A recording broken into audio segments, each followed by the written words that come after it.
Bank of Nigeria has unveiled a set of innovative liquidity management instruments tailored for non-interest financial institutions. The initiative introduces the Nigerian Non-Interest Financial Institutions Master Repurchase Agreement, the Central Bank of Nigeria Non-Interest Asset-Backed Securities, and the CBN Non-Interest Note. These instruments aim to enhance market efficiency, expand liquidity options, and ensure compliance with ethical finance principles. To speak more on this, I have Nabila Mohammed, Research Analyst, Chapel Hill Denham. Thank you so much, Nabila, for joining me today. Thank you for having me. It's good to see you again. Good morning. Well, surprisingly, not many Nigerians know so much about non-interest banking and investment instruments, even though we saw the impressive investor interest in the last Sukuk bond issued by the federal government. I'd like you to talk to us about this, or do you think otherwise? So really, it just shows that with the subscription levels that we saw with the Sukuk, the issue that was recently issued by the federal government, shows that the markets right now, the investor base that we have, they are more enlightened. They are more aware of all the other instruments or investment vehicles that they can channel their funds to, especially for the ethical, really facing ones or the ones that are Sharia compliant, because there is that market existence in Nigeria currently. And given that there is that market, it is important to have the avenues for these particular investor base to be able to, feel or enjoy the fact that they are contributing or putting their funds into something that would be fruitful for not just themselves, but also the country at large. So it just speaks to how more aware that the investor base is, as well as how the government on its own is trying to make sure that they deepen the financial market by making sure that there are an array of instruments in order to, to enable investors to pitch into that such vehicle of investment. And that's really what we saw with this recent bond issuance by the federal government through this Sharia compliant vehicle. Right, that's quite interesting. We'll take a commercial break now. When we come back, we'll continue this conversation, Nabila. Thank you for staying with me.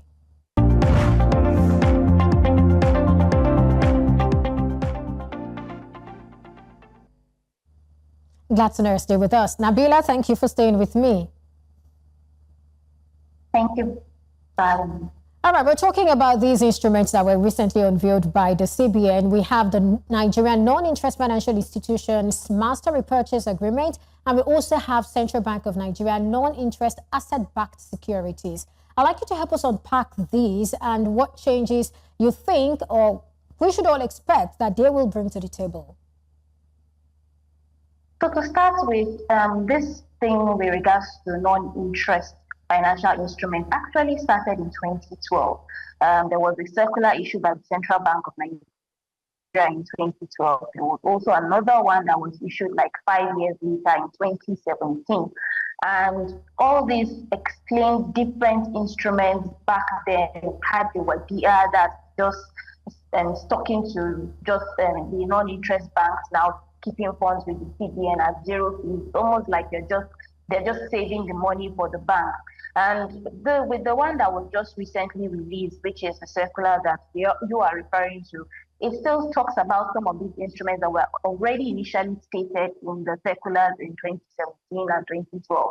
In fact, the one that was revised in 2022 detailed the structure around how these instruments would work.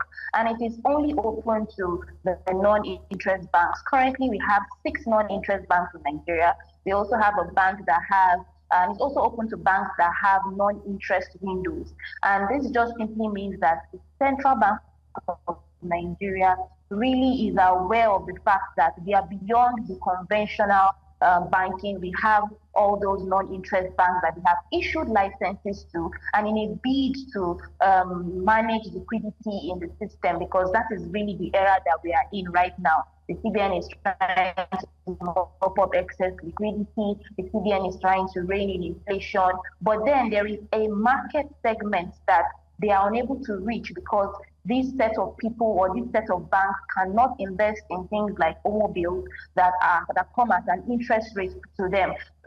So they have to create this product and commence the deployment of this product as well in order to ensure that they are not just focused on the conventional banks, They are also catering to the operational activities of the non-interest banks as well by issuing this set of instruments. So in my view, I feel like it just comes to the fact that the CBN is aware of this, and they know they have to make sure that every loophole in terms of causing excess liquidity in the system is blocked. And it is, as I said, already they've detailed the structure on how this will pan out.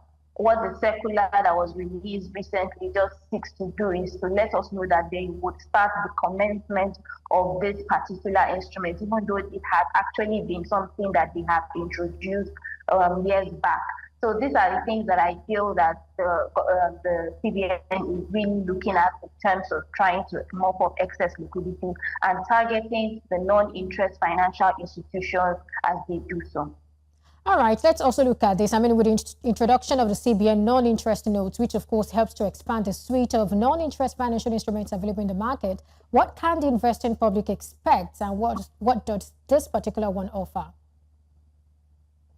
So this particular one, as I said, the investing public, not necessarily, because it is channeled to, or it's targeted at the non-interest financial institutions and financial institutions that have non-interest windows. It is not necessarily open to the public, just the way we have OMO bills that's open to banks and foreign portfolio investors. This one is largely, targeted towards this particular set of banks or financial institutions. And that is what we are going to see. That is what we should expect. We should expect that the liquidity mopping mechanism adopted by central bank, which is like a traditional tool to rein in inflation on that front, is going to be all encompassing in that light, and that is what really we want to see. We want to make sure that the CBN wants to make sure rather that they are channeling or they are targeting every angle, every nook that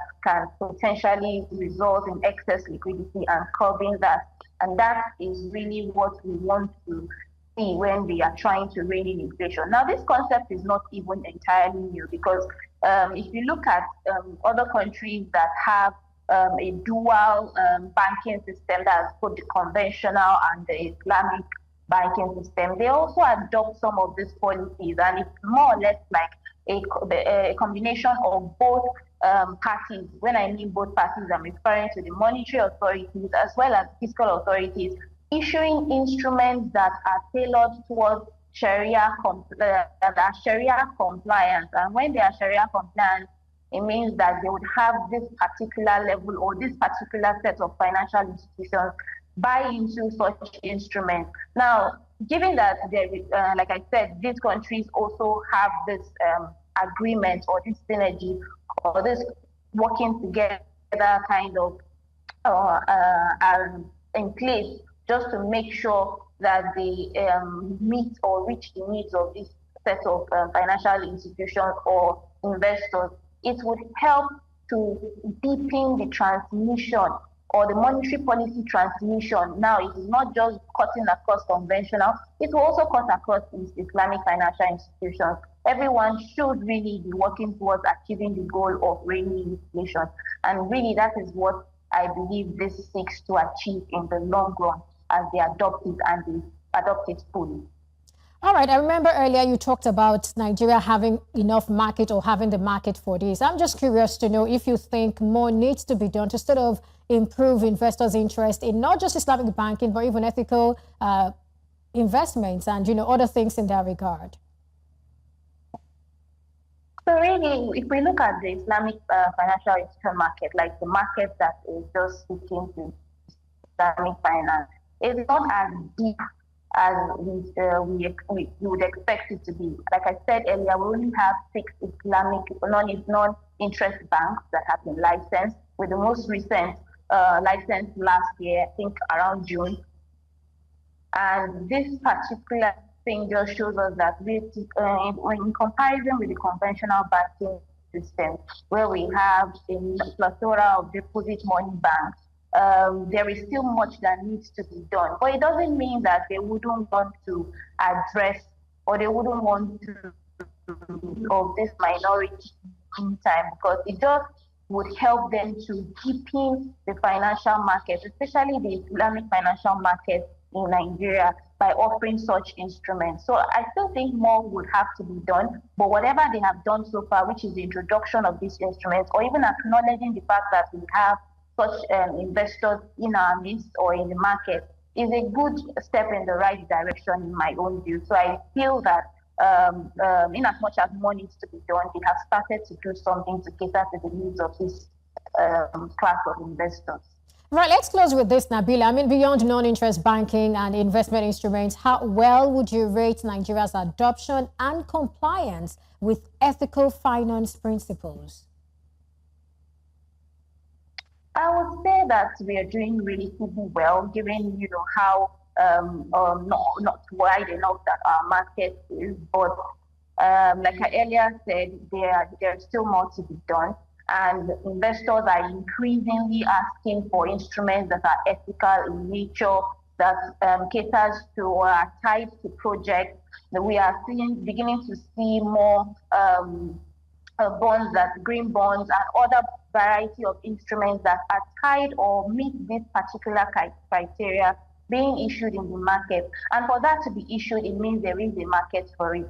So the more that we continue to deepen the instruments that we have, the more that we continue to educate and enlighten the public, especially the investing public, on where they can actually put their funds that, to their own liking based on what their own beliefs and moral. It will definitely go a long way in expanding and deepening our financial market just beyond the conventional way.